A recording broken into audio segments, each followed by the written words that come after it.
जब हम कहते हैं कि आपका नाम आपका चरित्र दर्शाता है, तो यह सत्य ही है। आप जानते हैं अप्सराओं को अप्सरा ही क्यों कहा गया?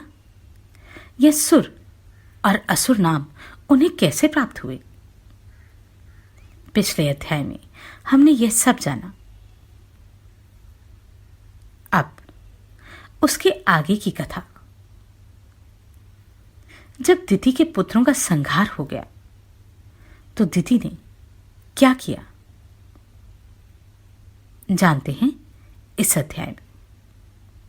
श्री वाल्मीकि निर्मित आर्ष रामायण आदि काव्य के बालकांड में 46वें सर्ग में आप सभी से अनुरोध है कि यदि आप इन वीडियोस को लाइक, शेयर या सब्सक्राइब नहीं भी कर सकते तो इन्हें पूरा अवश्य सुने। अपने उन पुत्रों के मारे जाने पर दिति को बड़ा दुख हुआ। वे अपने पति मरीचिनंदन कश्यप के पास जाकर बोले, भगवान, आपके महाबली पुत्र देवताओं ने मेरे पुत्रों को मार डाला, अतः मैं दीर्घकाल की तपस्या से उपार्जित एक ऐसा पुत्र चाहती हूं जो इंद्र का वध करने में समर्थ हो। मैं तपस्या करूंगी, आप इसके लिए मुझे आज्ञा दें और मेरे गर्भ में ऐसा पुत्र प्रदान करें जो सब कुछ करने में समर्थ तथा इंद्र का वध करने वाला हो। उसकी यह बात सुनकर महातेजस्वी मरीचिनंदन कश्यप ने उस परम दुखिनी दिति को इस प्रकार उत्तर दिया, तपोधने, ऐसा ही हो। तुम शौचाचार का पालन करो, तुम्हारा भला हो। तुम ऐसे पुत्र को जन्म दोगी जो युद्ध में इंद्र को मार सके। यदि पूरे 1 सहस्त्र वर्ष तक पवित्रता पूर्वक रह सकोगी तो तुम मुझसे त्रिलोकीनाथ इंद्र का वध करने में समर्थ पुत्र प्राप्त कर लोगी। ऐसा कहकर महातेजस्वी कश्यप ने दिति के शरीर पर हाथ फेरा, फिर उनका स्पर्श करके कहा, तुम्हारा कल्याण हो। ऐसा कहकर वे तपस्या के लिए चले गए। नरश्रेष्ठ, उनके चले जाने पर दिति अत्यंत हर्ष और उत्साह में भरकर कुशपल्लव नामक तपोवन में चली गई और अत्यंत कठोर तपस्या करने लगी। पुरुष प्रवर श्री राम दिति के तपस्या करते समय सहस्त्रलोचन इंद्र विनय आदि उत्तम गुण संपत्ति से युक्त हो उनकी सेवा टहल करने लगे। सहस्त्राक्ष इंद्र अपनी मौसी दिति के लिए अग्नि, कुशा, काष्ठ, जल, फल, मूल तथा अन्य अभिलषित वस्तुओं को ला लाकर देते थे। इंद्र मासी की शारीरिक सेवाएं करते, उनके पैर दबाकर उनकी थकावट मिटाते तथा ऐसा ही अन्य आवश्यक सेवाओं द्वारा वे हर समय दिति की परिचर्या करते थे। रघुनंदन, जब 1,000 वर्ष पूर्ण होने में कुल 10 वर्ष बाकी रह गए तब एक दिन दिति ने अत्यंत हर्ष में भरकर सहस्त्रलोचन इंद्र से कहा, बलवानों में श्रेष्ठ वीर, अब मेरी तपस्या के केवल 10 वर्ष और शेष रह गए। तुम्हारा भला हो। 10 वर्ष बाद तुम अपने होने वाले भाई को देख सकोगे। बेटा, मैंने तुम्हारे विनाश के लिए जिस पुत्र की याचना की थी, वह जब तुम्हें जीतने के लिए उत्सुक होगा उस समय मैं उसे शांत कर दूंगी। तुम्हारे प्रति उसे वैर भाव से रहित तथा भ्रातृ स्नेह से युक्त बना दूंगी। फिर तुम उसके साथ रहकर उसी के द्वारा की हुई त्रिभुवन विजय का सुख निश्चिंत होकर भोगना। सुरश्रेष्ठ, मेरे प्रार्थना करने पर तुम्हारे महात्मा पिता ने 1000 वर्ष के बाद पुत्र होने का मुझे वर दिया है। ऐसा कहकर दिति नींद से अचेत हो गई। उस समय सूर्यदेव आकाश के मध्य भाग में आ गए थे। दोपहर का समय हो गया था। देवी दिति आसन पर बैठी बैठी झपकी लेने लगी। सिर झुक गया और केश पैरों से जा लगे। इस प्रकार निद्रावस्था में उन्होंने पैरों को सिर से लगा लिया। उन्होंने अपने केशों को पैरों पर डाल रखा था। सिर को टिकाने के लिए दोनों पैरों को ही आधार बना लिया था। यह देख दीदी को अपवित्र हुई जान इंद्र हंसे और बड़े प्रसन्न हुए। श्री राम, फिर तो सतत सावधान रहने वाले इंद्र माता दिति के उदर में प्रविष्ट हो गए और उसमें स्थित हुए गर्भ के उन्होंने 7 टुकड़े कर डाले। श्री राम, उनके द्वारा 100 पर्वों वाले वज्र से विदीर्ण किए जाते समय वह गर्भस्थ बालक जोर जोर से रोने लगा। इससे दिति की निद्रा टूट गई। वे जागकर उठ बैठी। तब इंद्र ने उस रोते हुए गर्भ से कहा, भाई मत रो, मत रो। परंतु तेजस्वी इंद्र ने रोते रहने पर भी उस गर्भ के टुकड़े कर ही डाले। उस समय दीति ने कहा, इंद्र, बच्चे को ना मारो, ना मारो। माता के वचन का गौरव मानकर इंद्र सहसा उधर से निकल आए। फिर वज्र सहित इंद्र ने हाथ जोड़कर दीति से कहा, देवी, तुम्हारे सिर के बाल पैरों से लगे थे, इस प्रकार तुम अपवित्र अवस्था में सोई थी। यही छिद्र पाकर मैंने इस इंद्रहंता बालक के 7 टुकड़े कर डाले। इसलिए मां, तुम मेरे इस अपराध को क्षमा कर दो। इस प्रकार श्री वाल्मीकि निर्मित आर्ष रामायण आदि काव्य के बालकांड में 46वां सर्ग पूरा हुआ। आप सभी को कोटि कोटि साधुवाद। आपने इन वीडियोस को इतना प्रेम दिया। नमस्कार, मैं आभा शर्मा जावास। इंद्र की सेवा ने मां के उस भाव को भी बदल दिया। सेवा में कितना गुण है। इंद्र के द्वारा दिति के गर्भ के 7 टुकड़े करने पर उसका क्या हुआ, जानते हैं इस अध्याय में। श्री वाल्मीकि निर्मित आर्ष रामायण आदि काव्य के बालकांड में 47वां सर्ग। इंद्र द्वारा अपने गर्भ के 7 टुकड़े कर दिए जाने पर देवी दिति को बड़ा दुख हुआ। वे दुर्धर्ष वीर सहस्त्राक्ष इंद्र से अनुनयपूर्ण बोली, देवेश, बलसूदन, मेरे ही अपराध से इस गर्भ के 7 टुकड़े हुए हैं। इसमें तुम्हारा कोई दोष नहीं है।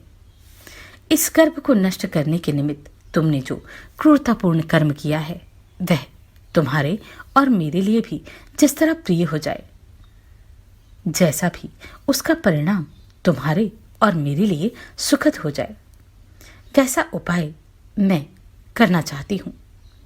मेरे गर्भ के वे 7 पिंड 7 व्यक्ति होकर 7 मरुदगणों के स्थानों का पालन करने वाले हो जाए। बेटा, ये मेरे दिव्य रूपधारी पुत्र मारुत नाम से प्रसिद्ध होकर आकाश में जो सुविख्यात 7 वात्स्कंद हैं, उनमें विचरे। ऊपर जो 7 मरुत बताए गए हैं वे 7 के 7 गण हैं। इस प्रकार 49 मरुत समझने चाहिए। उनमें से आवह, प्रवह, संवह, उद्वह, विवह, परिवह और परावह, ये 7 मरुत हैं। इन्हीं को 7 वात्स्कंद कहा गया है।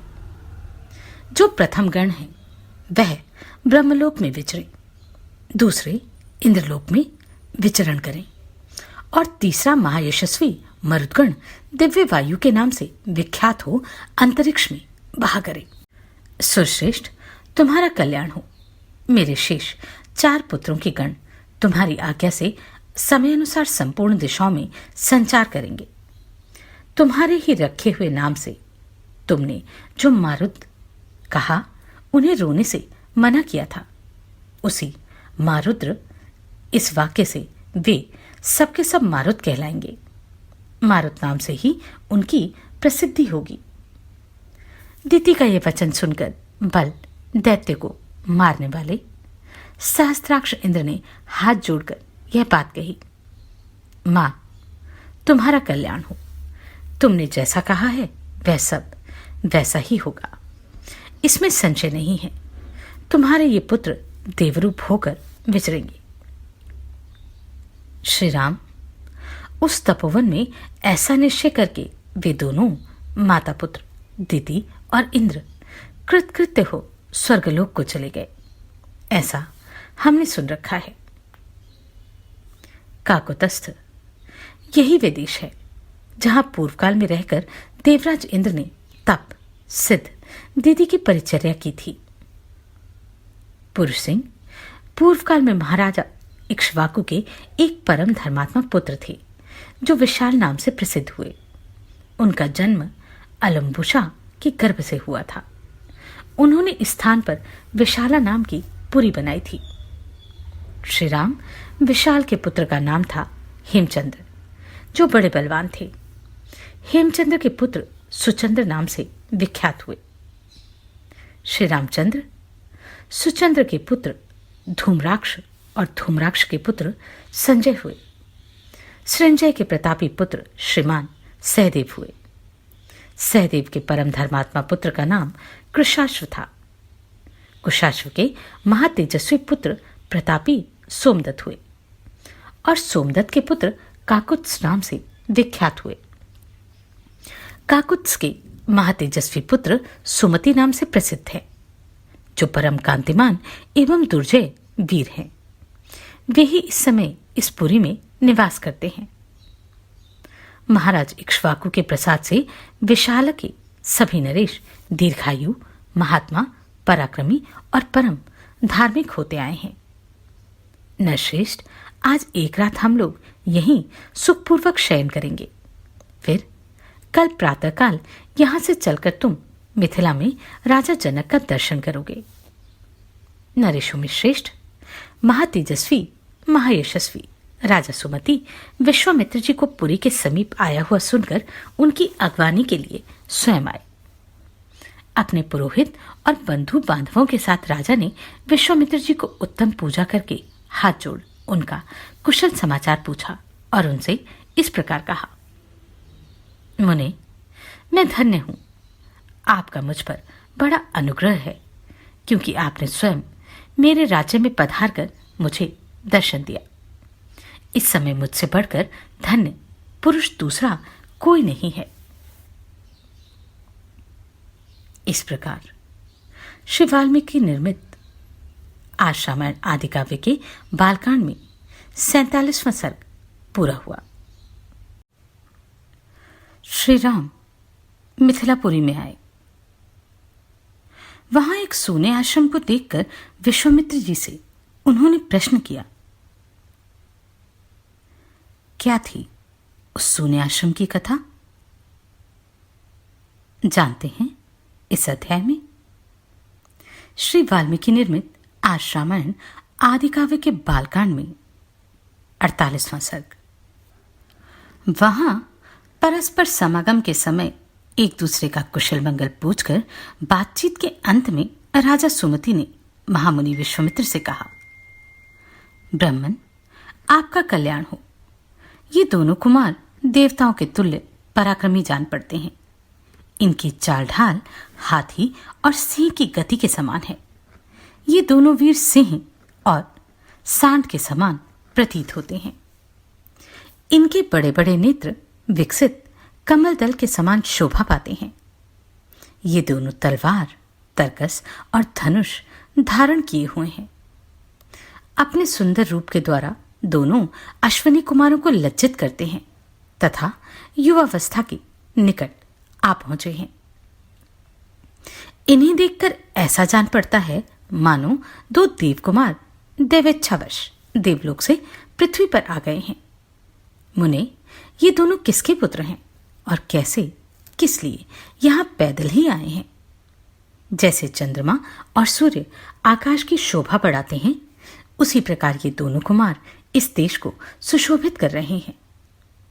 शरीर की ऊंचाई, मनोभाव सूचक संकेत तथा चेष्टा अर्थात बोलचाल में ये दोनों एक दूसरे के समान हैं। श्रेष्ठ आयुध धारण करने वाले ये दोनों नरश्रेष्ठ वीर इस दुर्गम मार्ग में किस लिए आए हैं, ये मैं यथार्थ रूप से सुनना चाहता हूं। सुमति का यह वचन सुनकर विश्वामित्र जी ने उन्हें सब वृतांत यथार्थ रूप से निवेदन किया। सिद्धाश्रम में निवास और राक्षसों के वध का प्रसंग भी यथावत रूप से कह सुनाया। विश्वामित्र जी की बात सुनकर राजा सुमति को बड़ा विस्मय हुआ। उन्होंने परम आदरणीय अतिथि के रूप में आए हुए उन दोनों महाबली दशरथ पुत्रों का विधिपूर्वक आतिथ्य सत्कार किया। सुमति से उत्तम आदर सत्कार पाकर वे दोनों रघुवंशी कुमार वहां एक रात रहे और प्रातः उठकर मिथिला की ओर चल दिए। मिथिला में पहुंचकर जनकपुरी की सुंदर शोभा देख सभी महर्षि साधु साधु कहकर उसकी भूरी भूरी प्रशंसा करने लगे। मिथिला के उपवन में एक पुराना आश्रम था जो अत्यंत रमणीय होकर भी सुनसान दिखाई देता था। उसे देखकर श्री रामचंद्र जी ने मुनिवर विश्वामित्र जी से इस प्रकार पूछा, भगवान, यह कैसा स्थान है जो देखने में तो आश्रम जैसा है, किंतु एक भी मुनि यहां दृष्टिगोचर नहीं होते हैं। मैं ये सुनना चाहता हूं कि पहले यह आश्रम किसका था। श्री रामचंद्र जी का यह प्रश्न सुनकर प्रवचन कुशल महातेजस्वी महामुनि विश्वामित्र जी ने इस प्रकार उत्तर दिया, रघुनंदन, पूर्व काल में यह जिस महात्मा का आश्रम था और जिन्होंने क्रोधपूर्वक इसे शाप दे दिया था, उनका तथा उनके इस आश्रम का सब वृतांत तुमसे कहता हूं। तुम यथार्थ रूप से इसको सुनो। नरश्रेष्ठ, पूर्व काल में यह स्थान महात्मा गौतम का आश्रम था। उस समय यह आश्रम बड़ा ही दिव्य जान पड़ता था। देवता भी इसकी पूजा एवं प्रशंसा किया करते थे। महायशस्वी राजपुत्र पूर्व काल में महर्षि गौतम अपनी पत्नी अहल्या के साथ रहकर यहां तपस्या करते थे। उन्होंने बहुत वर्षों तक यहां तप किया था।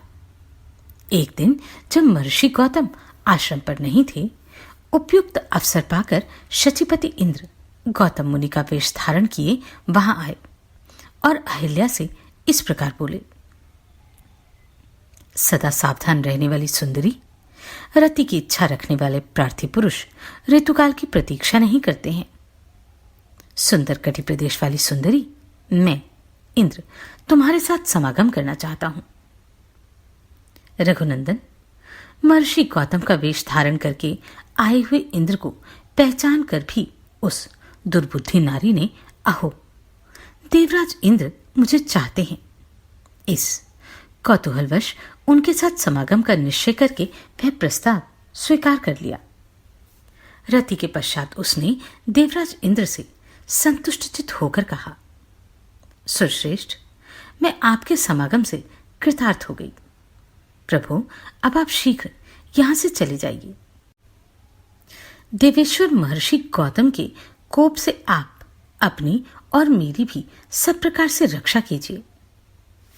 तब इंद्र ने अहल्या से हंसते हुए कहा, सुंदरी, मैं भी संतुष्ट हो गया। अब जैसे आया था उसी प्रकार चला जाऊंगा।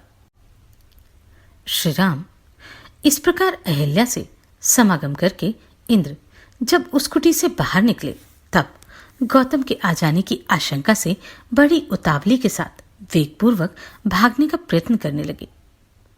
इतने में ही उन्होंने देखा, देवताओं और दानवों के लिए भी दुर्दश तपोबल संपन्न महामुनि गौतम हाथ में समिधा लिए आश्रम में प्रवेश कर रहे हैं। उनका शरीर तीर्थ के जल से भीगा हुआ है और वे प्रज्वलित अग्नि के समान उद्दीप्त हो रहे हैं। उन पर दृष्टि पड़ते ही देवराज इंद्र भय से थर्रा उठे। उनके मुख पर विषाद छा गया। दुराचारी इंद्र को मुनि का वेश धारण किए देख सदाचार संपन्न मुनिवर गौतम जी ने रोष में भरकर कहा, दुर्मुते, तूने मेरा रूप धारण करके यह ना करने योग्य पाप कर्म किया है, इसलिए तू विफल अर्थात अंडकोशों से रहित हो जाएगा। रोष में भरे हुए महात्मा गौतम के ऐसा कहते ही सहस्त्राक्ष इंद्र के दोनों अंडकोश उसी क्षण पृथ्वी पर गिर पड़े। इंद्र को इस प्रकार शाप देकर गौतम ने अपनी पत्नी को भी शाप दिया, दुराचारी, तू भी यहां कई हजार वर्षों तक केवल हवा पीकर या उपवास करके कष्ट उठाती हुई राख में पड़ी रहेगी। समस्त प्राणियों से अदृश्य रहकर इस आश्रम में निवास करेगी। जब दुर्धर्ष दशरथ कुमार राम इस घोर वन में पदार्पण करेंगे, उस समय तू पवित्र होगी। उनका आतिथ्य सत्कार करने से तेरे लोभ, मोह आदि दोष दूर हो जाएंगे और तू प्रसन्नता पूर्वक मेरे पास पहुंचकर अपना पूर्व शरीर धारण कर लेगी। अपनी दुराचारिणी पत्नी से ऐसा कहकर महातेजस्वी, महातपस्वी गौतम इस आश्रम को छोड़कर चले गए और सिद्धों तथा चारणों से सेवित हिमालय के रमणीय शिखर पर रहकर तपस्या करने लगे। इस प्रकार श्री वाल्मीकि निर्मित आर्ष रामायण आदि काव्य के बालकांड में 48वां सर्ग पूरा हुआ। इंद्र को अपने पाप का दंड मिल चुका था। अब वे अंडकोशों से रहित थे। क्या इसका कोई उपाय निकाला गया? जानते हैं आगे क्या हुआ। श्री वाल्मीकि निर्मित आर्ष रामायण आदि काव्य के बालकांड में 49वां सर्ग। तदनंतर इंद्र अंडकोश से रहित होकर बहुत डर गए। उनके नेत्रों में त्रास छा गया। वे अग्नि आदि देवताओं, सिद्धों, गंधर्वों और चारणों से इस प्रकार बोले, देवताओं, महात्मा गौतम की तपस्या में विघ्न डालने के लिए मैंने उन्हें क्रोध दिलाया है। ऐसा करके मैंने यह देवताओं का कार्य ही सिद्ध किया है। मुनि ने क्रोधपूर्वक भारी शाप देकर मुझे अंडकोश से रहित कर दिया और अपनी पत्नी का भी परित्याग कर दिया। इससे मेरे द्वारा उनकी तपस्या का अपहरण हुआ है। यदि मैं उनकी तपस्या में विघ्न नहीं डालता तो वह देवताओं का राज्य ही छीन लेते। अतः ऐसा करके मैंने देवताओं का ही कार्य सिद्ध किया है। इसलिए श्रेष्ठ देवताओं, तुम सब लोग ऋषि समुदाय और चारणगण मिलकर मुझे अंडकोश से युक्त करने का प्रयत्न करो। इंद्र का यह वचन सुनकर मरुदगणों सहित अग्नि आदि समस्त देवता, कव्यवाहन आदि पितृदेवताओं के पास जाकर बोले, पितृगण, यह आपका भेड़ा अंडकोश से युक्त है और इंद्र अंडकोश रहित कर दिए गए हैं। अतः इस भेड़े के दोनों अंडकोशों को लेकर आप शीघ्र ही इंद्र को अर्पित कर दें। अंडकोश से रहित किया हुआ यह भेड़ा इसी स्थान में आप लोगों को परम संतोष प्रदान करेगा। अतः जो मनुष्य आप लोगों की प्रसन्नता के लिए अंडकोश रहित भेड़ा दान करेगा, उन्हें आप लोग उस दान का उत्तम एवं पूर्ण फल प्रदान करेंगे। अग्नि की यह बात सुनकर पितृदेवताओं ने एकत्र हो भेड़े के अंडकोशों को उखाड़कर इंद्र के शरीर में उचित स्थान पर जोड़ दिया। कुकुत्स नंदन श्री राम तभी से वहां आए हुए समस्त पितृदेवता अंडकोश रहित भेड़ों को ही उपयोग में लाते हैं और दाताओं को उनके दानजनित फलों के भागी बनाते हैं। रघुनंदन, उसी समय से महात्मा गौतम के तपस्या जनित प्रभाव से इंद्र को भेड़ों के अंडकोश धारण करने पड़े।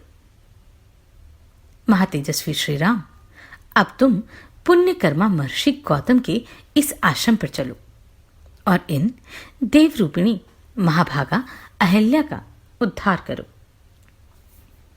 विश्वामित्र जी का यह वचन सुनकर लक्ष्मण सहित श्री राम ने उन महर्षि को आगे करके उस आश्रम में प्रवेश किया। वहां जाकर उन्होंने देखा महा सौभाग्यशालिनी अहल्या अपनी तपस्या से दैदीप्यमान हो रही है।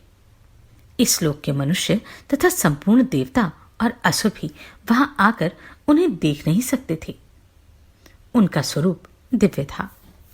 विधाता ने बड़े प्रयत्न से उनके अंगों का निर्माण किया था। वे मायामयी सी प्रतीत होती थी। घूम से घिरी हुई प्रज्वलित अग्निशिखा सी जान पड़ती थी। ओले और बादलों से ढकी हुई पूर्ण चंद्रमा की प्रभा सी दिखाई देती थी तथा जल के भीतर उद्भासित होने वाले सूर्य की दुर्धर्ष प्रभा के समान दृष्टिगोचर होती थी। गौतम के शापवश श्री रामचंद्र जी का दर्शन होने से पहले तीनों लोगों के किसी भी प्राणी के लिए उनका दर्शन होना कठिन था। श्री राम का दर्शन मिल जाने से जब उनके शाप का अंत हो गया, तब वे उन सबको दिखाई देने लगी। उस समय श्री राम और लक्ष्मण ने बड़ी प्रसन्नता के साथ अहिल्या के दोनों चरणों का स्पर्श किया। महर्षि गौतम के वचनों का स्मरण करके अहिल्या बड़ी सावधानी के साथ उन दोनों भाइयों को आदरणीय अतिथि के रूप में अपनाने लगी और पाते अर्घ्य आदि अर्पित करके उनका आतिथ्य सत्कार करने लगी। श्री रामचंद्र जी ने शास्त्रीय विधि के अनुसार अहिल्या का वह आतिथ्य ग्रहण किया। उस समय देवताओं की दुदुम्भी बज उठी, साथ ही आकाश से फूलों की भारी वर्षा होने लगी। गंधर्वों और अप्सराओं द्वारा महान उत्सव मनाया जाने लगा। महर्षि गौतम के अधीन रहने वाली अहिल्या अपनी तपशक्ति से विशुद्ध स्वरूप को प्राप्त हुई। यह देख संपूर्ण देवता उन्हें साधुवाद देते हुए उनकी भूरी भूरी प्रशंसा करने लगे। महातेजस्वी महातपस्वी गौतम भी अहिल्या को अपने साथ पाकर सुखी हो गए। उन्होंने श्री राम की विधिवत पूजा करके तपस्या आरंभ की। महामुनि गौतम की ओर से विधिपूर्वक उत्तम पूजा आदर सत्कार पाकर श्री राम भी मुनिवर विश्वामित्र जी के साथ मिथिलापुरी को चल पड़े। इस प्रकार श्री वाल्मीकि निर्मित आशामण आदि काव्य के बालकांड में 49वां सर्ग पूरा हुआ। अहिल्या का उद्धार करके श्री राम विश्वामित्र जी के साथ मिथिला में पहुंचे। वहां क्या क्या घटा जानते हैं? श्री वाल्मीकि निर्मित आशामण आदि काव्य के बालकांड में 50वां सर्ग। तदनंतर लक्ष्मण सहित श्री राम विश्वामित्र जी को आगे करके महर्षि गौतम के आश्रम से ईशान कोण की ओर चले और मिथिला नरेश के यज्ञ मंडप में जा पहुंचे। वहां लक्ष्मी सहित श्री राम ने मुनिश्रेष्ठ विश्वामित्र से कहा, महाभाग, महात्मा जनक के यज्ञ का समारोह तो बड़ा सुंदर दिखाई दे रहा है। यहां नाना देशों के निवासी सहस्त्रों ब्राह्मण जुटे हुए हैं, जो वेदों के स्वाध्याय से शोभा पा रहे हैं। ऋषियों के बाड़े सैकड़ों छकड़ों से भरे दिखाई दे रहे हैं। ब्राह्मण, ऐसा कोई स्थान निश्चित कीजिए जहां हम लोग भी ठहरे। श्री रामचंद्र जी का यह वचन सुनकर महामुनि विश्वामित्र जी ने एकांत स्थान में डेरा डाला, जहां पानी की सुविधा थी। अनित्य अर्थात उत्तम आचार विचार वाले नृपश्रेष्ठ महाराज जनक ने जब सुना कि विश्वामित्र जी पधारे हैं, तब वे तुरंत अपने पुरोहित शतानंद को आगे करके अर्घ्य लिए विनीत भाव से उनका स्वागत करने को चल दिए। उनके साथ अर्घ्य लिए महात्मा ऋत्विज भी शीघ्रता पूर्वक चले। राजा ने विनीत भाव से सहसा आगे बढ़कर महर्षि की आगवानी की तथा धर्मशास्त्र के अनुसार विश्वामित्र को धर्मयुक्त अर्घ्य अर्पित किया। महात्मा राजा जनक की वह पूजा ग्रहण करके मुनि ने उनका कुशल समाचार पूछा और उनके यज्ञ की निर्बाध स्थिति के विषय में जिज्ञासा की। राजा के साथ जो मुनि, उपाध्याय और पुरोहित आए थे, उनसे भी कुशल मंगल पूछकर विश्वामित्र जी ने बड़े हर्ष के साथ उन सभी महर्षियों से यथा योग्य मिलने। इसके बाद राजा जनक ने मुनिवर विश्वामित्र से हाथ जोड़कर कहा, भगवान, आप इन मुनीश्वरों के साथ आसन पर विराजमान होइए। यह बात सुनकर महामुनि विश्वामित्र आसन पर बैठ गए। फिर पुरोहित, ऋत्विज तथा मंत्रियों सहित राजा भी सब और यथायोग्य आसनों पर विराजमान हो गए। तत्पश्चात राजा जनक ने विश्वामित्र जी की ओर देखकर कहा, भगवान, आज देवताओं ने मेरे यज्ञ की आयोजना सफल कर दी है। आज पुण्य चरणों के दर्शन से मैंने यज्ञ का फल पा लिया है। ब्राह्मण, आप मुनियों में श्रेष्ठ हैं। आपने इतने महर्षियों के साथ मेरे यज्ञ मंडप में पदार्पण किया, इससे मैं धन्य हो गया। यह मेरे ऊपर आपका बहुत बड़ा अनुग्रह है। ब्रह्मर्षि, मनीषी ऋत्विजों का कहना है कि मेरी यज्ञ दीक्षा के 12 दिन ही शेष रह गए हैं। अतः कुशिक नंदन, 12 दिनों के बाद यहां भाग ग्रहण करने के लिए आए हुए देवताओं का दर्शन कीजिएगा। मुनिवर विश्वामित्र से ऐसा कहकर उस समय प्रसन्नमुख हुई जितेंद्री राजा जनक ने पुनः उनसे हाथ जोड़कर पूछा, महामुनि, आपका कल्याण हो। देवता के समान पराक्रमी और सुंदर आयुध धारण करने वाले ये दोनों वीर राजकुमार, जो हाथी के समान मंद गति से चलते हैं, सिंह और सांड के समान जान पड़ते हैं, प्रफुल्ल कमलदल के समान सुशोभित हैं, तलवार, तरकस और धनुष धारण किए हुए हैं, अपने मनोहर रूप से अश्विनी कुमारों को भी लज्जित कर रहे हैं, जिन्होंने अभी अभी यौवनावस्था में प्रवेश किया है, तथा जो स्वेच्छानुसार देवलोक से उतरकर पृथ्वी पर आए हुए 2 देवताओं के समान जान पड़ते हैं। किसके पुत्र हैं और यहां कैसे, किस लिए अथवा किस उद्देश्य से पैदल ही पधारे हैं। जैसे चंद्रमा और सूर्य आकाश की शोभा बढ़ाते हैं, उसी प्रकार ये अपनी उपस्थिति से इस देश को विभूषित कर रहे हैं। ये दोनों एक दूसरे से बहुत मिलते जुलते हैं। इनके शरीर की ऊंचाई, संकेत और चेष्टाएं प्राय एक सी हैं। मैं इन दोनों काक पक्षधारी वीरों का परिचय एवं वृतांत यथार्थ रूप से सुनना चाहता हूं।